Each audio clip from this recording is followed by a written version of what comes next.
Welcome everybody to Tex-Mex Nerd Feed. I'm Tex. And I'm Mex. And today we will be talking about the extended universe of the DC movies. Not just what's in the theaters now and coming to theaters eventually, but what has been through the DC universe for a period of time. So this is going to be an unscripted discussion, us trying to catch up to everything that has happened so far, and we'll start to discuss some things that have happened. So, disclaimer, we are viewing this through the goggles of a fanboy. So, we are mostly nitpicking how accurate they are to the source material. So, to kick it off, we will start with, we'll get the Batman out of the way. Yeah. Or lack thereof. So, Adam West, shark repellent bat spray. Hand me down the shark repellent bat spray. Good first time. Good first time. Okay, I can agree with that. Would you care to elaborate at all, or? The comics were goofy and silly back then, just to keep everything light. Nothing really went that dark. Yeah. Until inspiration came along for it. Yeah. I mean, like everything, time will change everything. Yeah. So, that's understandable. So I can agree. We will go into now Michael Keaton. Different. A good representation of Batman if he were a murderer. Okay. See, we have people complaining about the current iteration of Batman in Batman vs. Superman and not Man of Steel, Justice League, how he's a murdering psychopath. It's true. I'm not a fan of it. Look back at Michael Keaton then. Yeah. If you don't consider throwing somebody off of a building,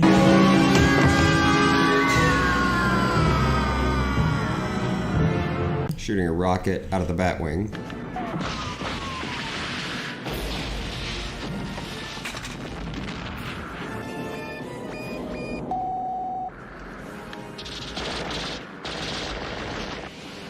burning people to death with the Batmobile, or blowing up the Ace Chemical plant with a bomb.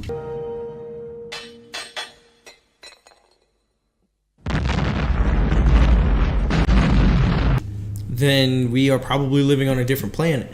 So I think that people are viewing this stuff from a nostalgic point of view, rather than, the real Batman is one that's represented from the comics, which Adam West probably was. Yeah. But you think about the real Batman being Christopher Nolan's Batman. Nope.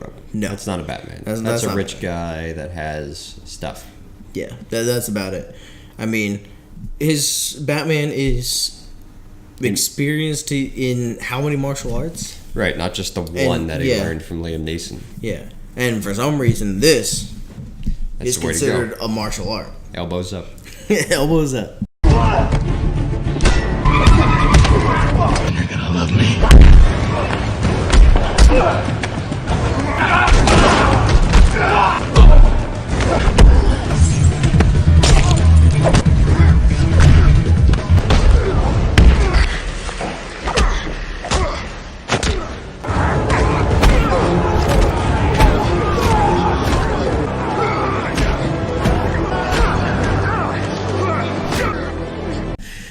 So we will go into Val Kilmer. I don't even remember Val Kilmer Neither that do much. I remember the Riddler. I remember his villains more. And Two-Face, which were just the kid-friendly versions. I felt like a fried egg after watching the movie. So after that, we had the perfect iteration of Batman. George Clooney. Because every Bat costume that has ever come out and originated since the 60s, I've said, was always missing nipples. I mean, you look at Adam West, and his suit didn't have much. Well, what could they have easily done? Threw in some nipples. Make the set a little colder. But, you know what you don't have to make colder? Armor. Armor have nipples right into it. There you go. No nipples here. Do you guys see nipples? None. I don't see nipples. Screw them. Garbage. No nipples. Or American Express cards, for that matter. How are they going to buy anything if it's not strapped to their belt at all times? I mean, Batman has everything in his utility belt. That seems pretty accurate to me. Yeah.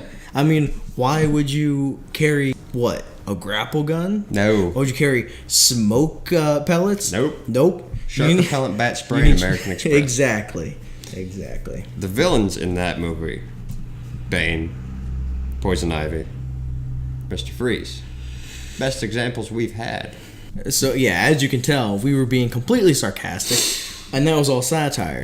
So, I honestly think that these representations, which these are based off of the Batman vs. Superman movie, these are the best that we've had so far. For comically accurate suits. Yeah. Although Keaton's was very nice as well. Oh, yeah. But to me, I think they were basing it off of Dark Knight Returns. Yes, and they did very well. And they had the armor. They took creative liberties, but this was real life. It was live action versus what you would have with a comic book, especially from that age. Weren't as detailed. So that's my opinion. So we kind of skipped from Batnips to Ben Affleck. We're leaving out the greatest Batman trilogy to ever come to us. Thank you, Mr. Christopher Nolan. I've talked to Tex about this a lot. I don't like how people will try to create these characters. So you have this rich boy with some armor that he got from his dad's old coworker, and just kind of, you know what? Let's make him Batman. Throw that Batman filter on him. Throw that DC filter on him.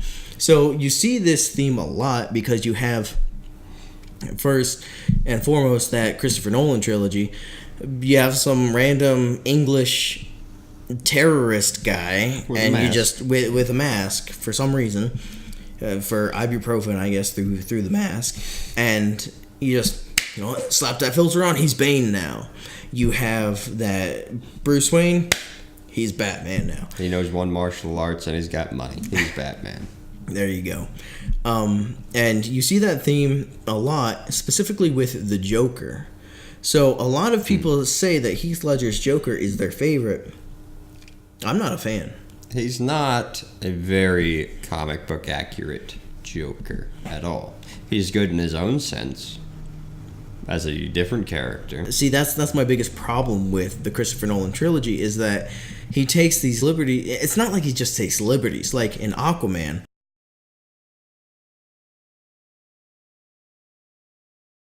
when they chose to have Arthur's mom and dad and Volko survive. That in the comics, that's not how it happens. Right. I'm okay with those. Those they might save for a later time. He actually uprooted and changed everything about most of these characters. Which is fine for his own universe that he made. A heavily realistically grounded Batman universe is fine. Change the characters around as you need. Joker was a good representation of what Joker could have been in that universe. There's no reason to call Bane Bane. There was nothing similar, even remotely, besides the Santa Cruz hole, that was anything close to being Bane. Yeah. Joker's made a pencil disappear trick. Mm-hmm. Absolutely amazing. I loved it. Here's my card. It's a Joker card. Phenomenal. Why so serious? That's not Joker. I mean, how is that a joke? How is that funny? How is that laughter? It's not. So there were points where, like, I would look at it and be like, okay, yeah, this guy could be the Joker, and other parts where I'm like, it doesn't really feel like like the Joker. I think my favorite Joker part from that was after the truck upended himself, and he goes over to one of his henchmen that are on the ground and freaks out on him, starts laughing maniacally and punching the hell out of him. Yeah, that was amazing. But if you're questioning at times, or even if you say, you know what, this might actually be the Joker, then it's not the Joker. Right. It should just slap you in the face and say, yeah, he's the Joker, because you look at Mark Hamill's Joker best. the animated. And Dark There's no question about it. You have the PG versions that will make it kid friendly, but then you have the films, the animated films that will represent him perfectly, and he is absolutely terrible. He causes chaos and suffering, and he just laughs about it. I think the best representation of any Batman, including its villains, has to be from the Arkham video game series.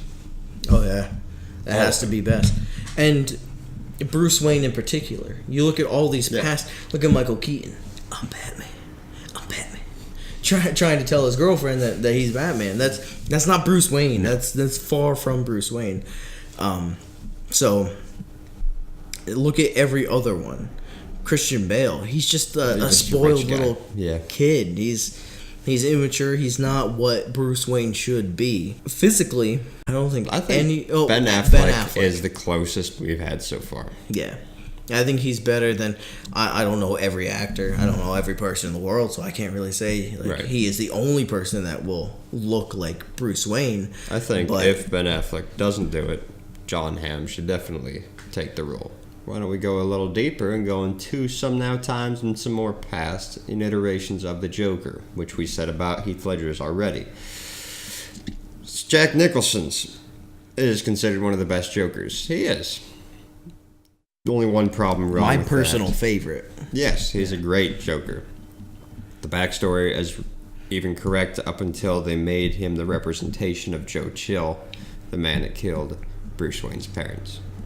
Which to me, I mean, when you're used to comic books, you have these different stories, these different universes, which in DC they're called Elseworld stories. So where Batman becomes a vampire at one point, like Batman really isn't a vampire, but you have these other stories.